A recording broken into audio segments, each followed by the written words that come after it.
Every year, thousands of retirees fly to Thailand, fall in love with the beaches and the cost of living, and start thinking about buying property. And every year, some of them make expensive mistakes because they did not understand how Thai property law actually works. So let's answer the question, is buying a condo in Thailand a stupid idea? The short answer is no, it is not stupid. But only if you understand the rules before you hand over your money. Thailand has some quirks that will absolutely bite you if you are not paying attention. Here's the deal. Foreigners cannot own land in Thailand. That's not changing anytime soon, despite what you might read on expat forums. But condos are different. Under the Thai Condominium Act, foreigners can own a condominium unit outright, freehold, in their own name. That's real ownership with a title deed and everything. But there's a catch. Actually, there are several catches. Let's go through them. The first thing you need to understand is the 49% rule. Thai law says that foreigners can only own up to 49% of the total sellable floor area in any condominium building. The other 51% must be owned by Thai nationals. This is not 49% of the units. It is 49% of the floor space.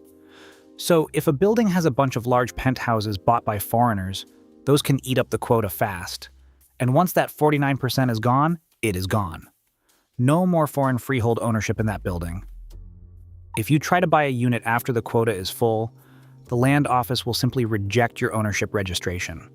You might end up stuck with a leasehold arrangement instead, which is not the same thing. Leasehold means you do not actually own the property. You are essentially renting it long term. So before you even look at a condo, your first question should be, what is the current foreign ownership percentage in this building? Get this in writing from the juristic office, not a verbal promise. Ask for written confirmation. Now let's talk about money. And I do not mean how much the condo costs. I mean how you pay for it. Thailand requires that all funds used to purchase a condo be transferred from overseas in foreign currency, not Thai baht. US dollars, euros, British pounds, whatever currency you use. The funds must then be converted to Thai baht inside Thailand by the receiving bank. When that conversion happens, the bank gives you an FET form, which stands for Foreign Exchange Transactions Form. Some banks call the same document a credit advice. Either way, you need this document. Without the FT form, the land office will not register you as the owner. I have heard stories of people who used cash sitting in a Thai bank account and then could not complete the ownership registration because they did not have the FET paperwork. The money has to come from outside Thailand. Keep those FET documents forever. You will need them when you sell, and your heirs might need them too. We will get to that part in a minute.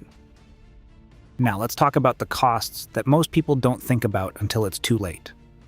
First, there is the maintenance fee. Every condo in Thailand charges a monthly fee that covers security, cleaning, elevator maintenance, swimming pool upkeep, and common area electricity.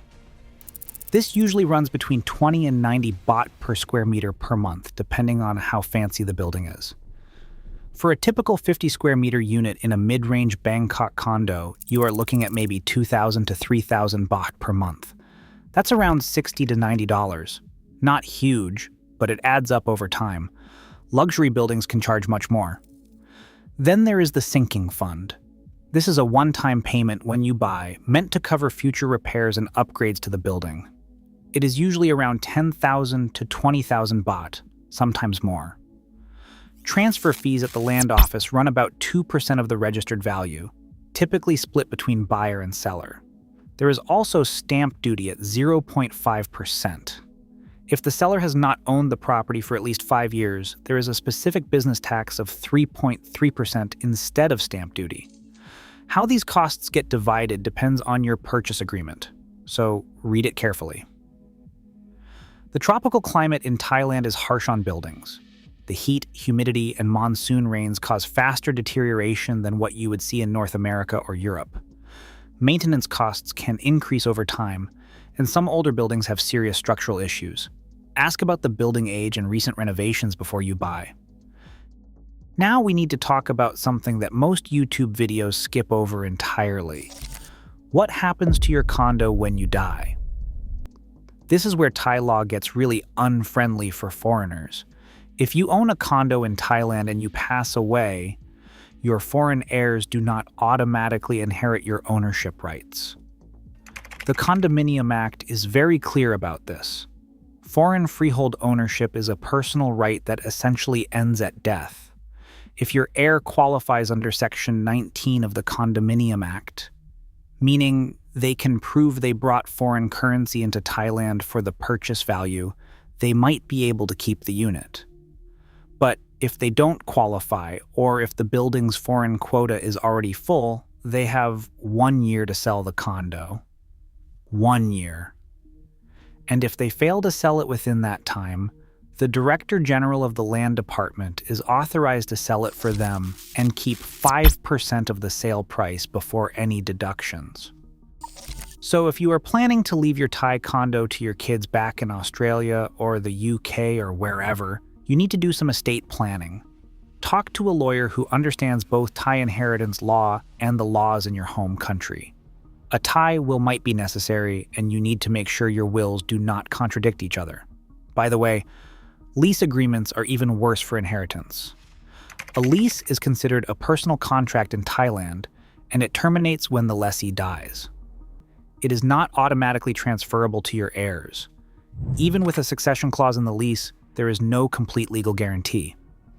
All right, so how do you actually do this without getting burned? First, always verify the foreign quota status before you pay any money. Get written confirmation from the juristic office or the developer. Do not rely on what an agent tells you verbally. Second, hire a property lawyer. This does not have to cost a fortune. A few thousand baht for a contract review could save you from a very expensive mistake.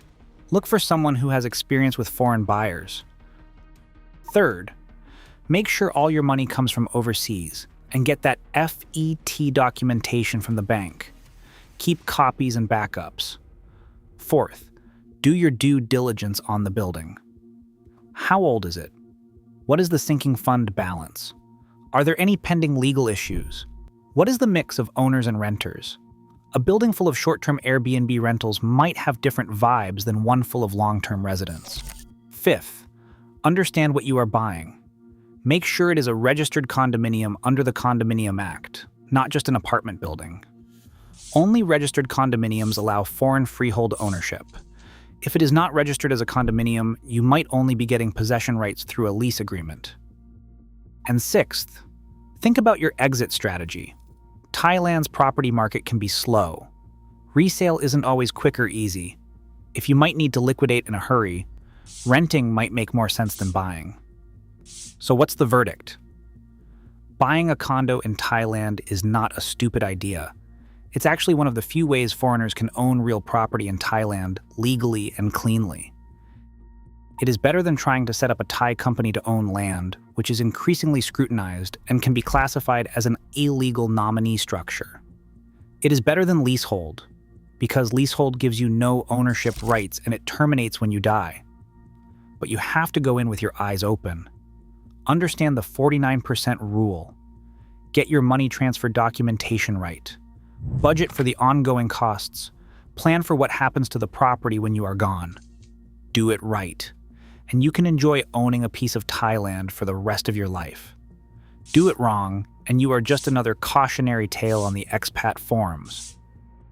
If you found this useful, check out the video on screen about retiring in Thailand on a budget. And if you're already living here and have questions I didn't cover, drop them in the comments.